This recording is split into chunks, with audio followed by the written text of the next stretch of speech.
Facebook এখন সবাইকে বলছে হাই কোয়ালিটি বা কোয়ালিটি কন্টেন্ট আপলোড করার জন্য। এখন কোয়ালিটিফুল কন্টেন্টগুলো কোনগুলা সেগুলো অনেকে জানে না। যেমন আপনি মনে করতে পারেন হয়তোবা দামি ফোন দিয়ে এডিটিং করে ভিডিও যখন আপলোড করব সেইটাই হবে হাই কোয়ালিটি ভিডিও।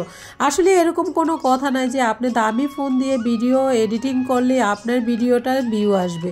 আসলে কথা হয়েছে কি, আপনার ভিডিওটাতে এরকম কি আছে, মানুষ কি দেখবে। যখন আমার সামনে ধরেন কোনো ভিডিও আসে তখন যদি আমি শিখতে না পারি, ভালো না লাগে, তাহলে যদি ধরেন ভিডিওটা কিন্তু আমি দেখব না।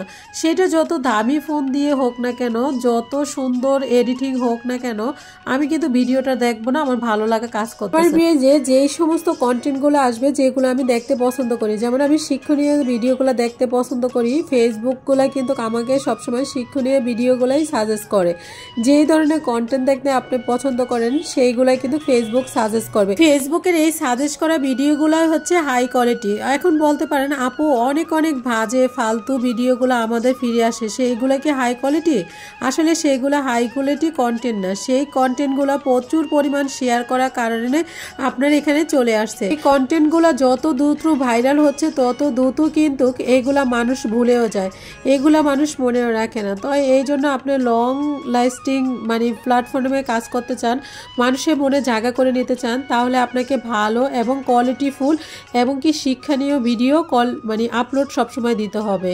আর আপনি যদি দ্রুত ভাইরাল হতে চান, তাহলে বাজে কন্টেন্ট নিয়ে কাজ করতে চান, সেই কন্টেন্টগুলো কিন্তু হতে পারে অনেক বেশি পপুলারিটি, অল্প সময়ের ভিতরে অনেক বেশি দ্রুত কিন্তু আপনি ঝরে পড়ে যাবেন। তার জন্য আপনাকে কোয়ালিটিফুল কন্টেন্ট নিয়ে সবসময় কাজ করতে হবে। যাই হোক, কথা বলতে বলতে কিন্তু আমি রান্নাবান্না শুরু করে দিচ্ছি। এখানে কিন্তু আজকে পাঁচমিশালি মাছ দিয়ে পুঁই শাক দিয়ে রান্না করবো। বাসায় কয়েকটা চিংড়ি মাছও ছিল, ইলিশ মাছও ছিল, তো ভাবতেছি সব অ্যালার্জি জাতীয় খাবার কি। তো যাই হোক, এভাবে রান্না করলে কিন্তু খেতে যাই হোক ভালোই হবে। তো আমি যেহেতু ইফতারি পরে ভিডিওটা দিচ্ছি, তরকারিটা কিন্তু অনেক বেশি লোভনীয় হয়েছিল। আর আমার বাসায় সবাই দেখতে দেখতে বিরক্ত হয়ে যাবেন যে আমি চিকেন খিচুড়ি রান্না করি। আসলে আমার ছেলে যেহেতু রোজা থাকে, ওর পছন্দের হচ্ছে চিকেন খিচুড়ি। ও ছোলা মুড়ি, পেঁয়াজি, বেগুনি এগুলো বেশি একটা পছন্দ করে না, তার জন্য ছোলা মুড়িটা আমি বেশি একটা এদিকে এই যে আম্মু রান্না করছে শুটকি দিয়ে করলা। কখনো খেয়েছেন কিনা অবশ্যই কমেন্টে জানাবেন। আমি প্রথম খাইছি, আমার কাছে তো অনেক বেশি ভালো লাগছে। আর এভাবে চিকেন খিচুড়িটা রান্না করলে কিন্তু অনেক বেশি ভালো লাগে। মাঝে মাঝে রান্না করে দেখতে পারেন ইফতারি ভিতরে। ফেসবুকে এরকম অনেক পেজ দেখবেন যারা ভালো ভালো কন্টেন্ট নিয়ে কাজ করতেছে, বহু বছর ধরে কাজ করতেছে, আর তাদের কাজের কোয়ালিটি কিন্তু অনেক ভালো।